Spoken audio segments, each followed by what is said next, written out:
A commercial resupply mission heads to the space station, a key piece of hardware for a future moon mission is on the move, and another spacecraft gets ready to spread its wings in deep space.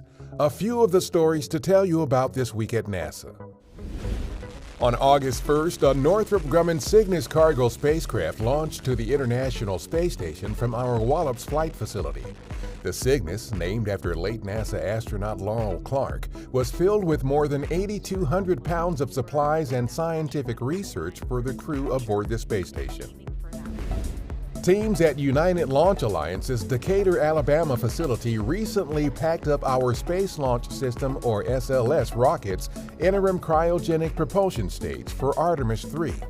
The flight hardware, sometimes referred to as the ICPS for short, was being prepped for a trip to our Kennedy Space Center for final checkouts.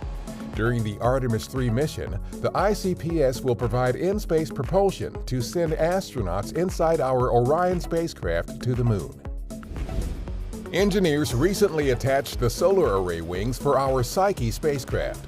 The arrays were also tested to make sure they deploy correctly and were then restowed in preparation for the spacecraft's journey to a metal-rich asteroid, also named Psyche, that orbits the Sun between Mars and Jupiter.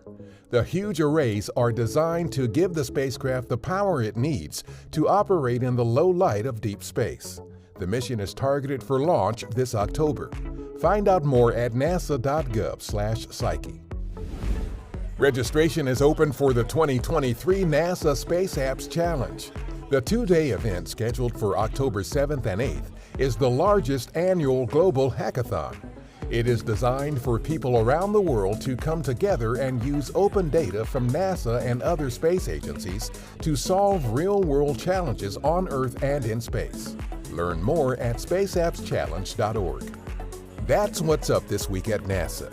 For more on these and other stories, follow us on the web at nasa.gov/twan.